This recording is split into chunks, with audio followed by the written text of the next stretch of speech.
अपने आप शांत होता है।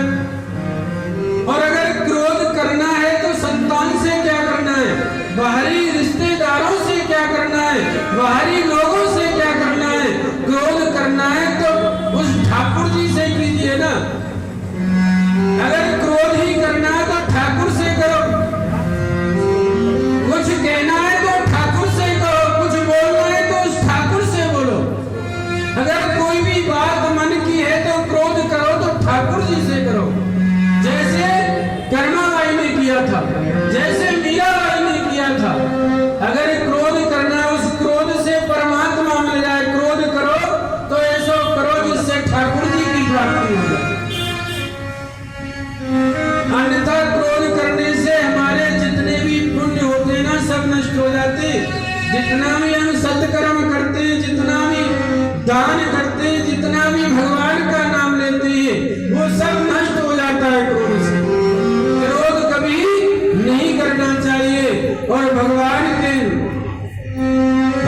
आगे चले और ब्रह्मा जी के दो पुत्र हुए, हिरण्याक्ष और हिरण्यकश्यप। उनके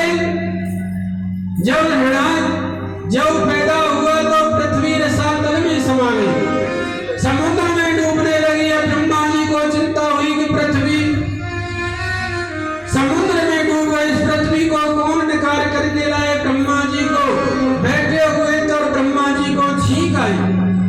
और छींक आई, जैसे ही ये छींक आते ही उनकी नाक से एक सूअर का बच्चा पैदा हुआ। और वो सूअर का जो बच्चा था वही मारे भगवान था। वो मारे भगवान की जय। और जैसे ही मारे भगवान हुए तो पृथ्वी को निकालने के लिए समुद्र में छलांग लगाई। और जैसे ही समुद्र में छलांग लगाई तो अपनी डाढ़ पर पृथ्वी को लेकर के आए। अब जैसे ही पृथ्वी को लेकर के बाहर निकले, वहां हिरण्याक्ष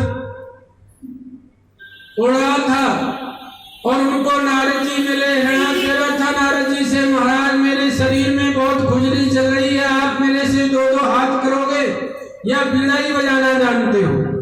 नारद जी बोले हमारे पास तो कुछ नहीं, हम तो केवल भगवान का नाम जानते।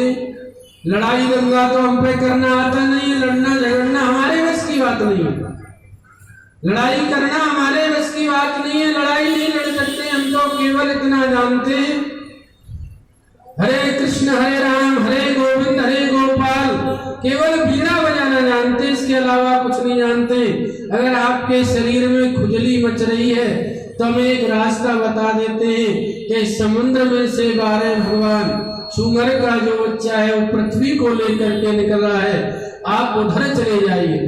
हिरण्याक्ष जैसे ही गया और बारे भगवान को छेड़ने लगा तो बारे भगवान को जैसे ही छेड़ा, बारे भगवान ने पृथ्वी को डाढ़ पर रख रखा था और बारे भगवान ने एक ऐसा घूसा मारा कि उसकी गर्दन धड़ से अलग हो गई। बारे भगवान की जय हो। और बारे भगवान ने पृथ्वी को लेकर के आगे बढ़े और आगे जाकर के जैसे ही वृंदावन के पास से निकले तो पृथ्वी को गुमान हो गया कि मैं भगवान के डाढ़ पर बैठी हुई हूं और ये हरी भरी चीज क्या है। तो भगवान ने कहा ये हरी भरी चीज मेरा प्यारा वृंदावन है। कि महाराज मैं तो समुद्र में समा गई तो वृंदावन कहां से आ गया। तो भगवान कहने लगे, बारे भगवान ने कहा कि हर चीज की प्रलय हो सकती है, हर जगह की प्रलय हो सकती है, पर वृंदावन की कभी प्रलय नहीं होती, क्योंकि वृंदावन मेरा घर है। भगवान ने कहा वृंदावन मेरा घर है, वृंदावन मेरा वैकुंठ है। और वृंदावन की तो कहां तक बड़ाई करें।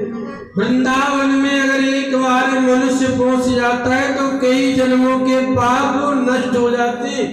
अगर एक कण रज भी वृंदावन की मस्तक पर लग जाए, एक कण भी मस्तक पर लग जाए, एक कण भी हमारे शरीर पर वृंदावन की रज लग जाए तो ये समझ लेना हमारे जन्म जन्मांतर सुधर जाते हैं। वृंदावन की रज में वो गुण है। क्योंकि वृंदावन के कण कण में भगवान का वास है। माँ अगर आप कभी जाते हो वृंदावन में आपको कभी कोई गाली देता नहीं मिलेगा। भगवान वृंदावन में कभी आपसे कोई उल्टा सीधा बोलता नहीं मिलेगा। अगर आप एक रिक्शे वाले से भी कहोगे भैया साइड दे दे तो राधे राधे बोलेगा, वो जवाब नहीं देगा। क्या बोलेगा? राधे राधे। अगर आप उससे रास्ता मांगते तो राधे राधे कह करके रास्ता दे देगा, पर आपको जवाब उल्टा नहीं देगा। तो ये प्यारो वृंदावन है। और वृंदावन को तो ऐसा लेके दिया, अगर एक बार वृंदावन मन में बस गया, अगर आप दिल्ली में बैठे और आपके मन में भाव आ गया ना कि हमें वृंदावन जाना है, तो घर बैठे बिहारी जी के दर्शन हो जाते। अगर ऐसा मन में भाव आ जाए तो ठाकुर हृदय में विराजमान हो जाते और ऐसा लगता है कि हम वृंदावन में बैठे।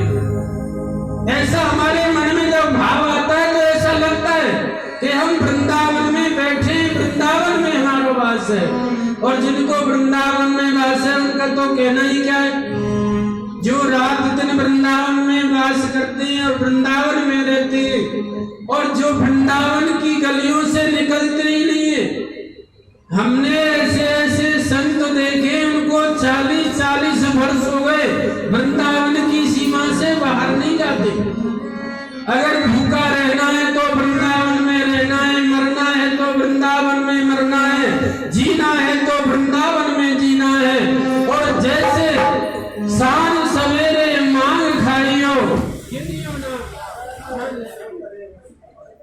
वृंदावन का ऐसा लेख है।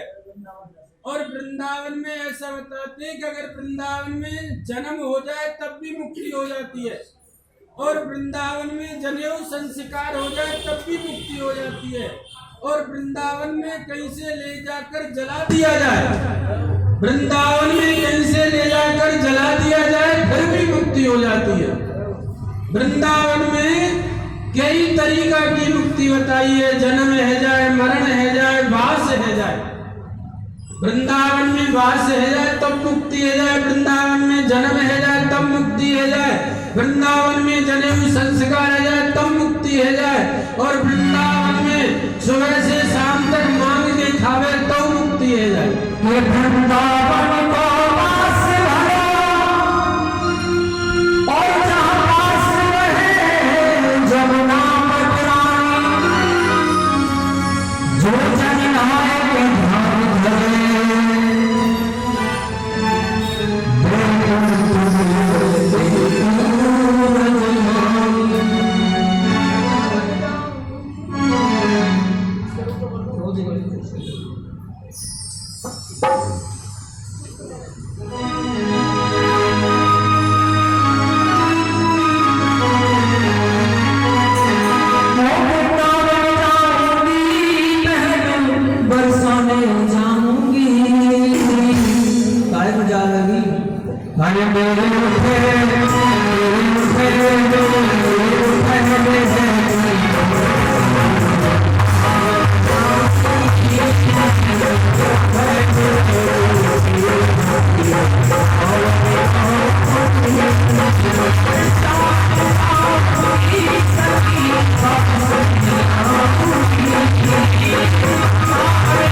Hey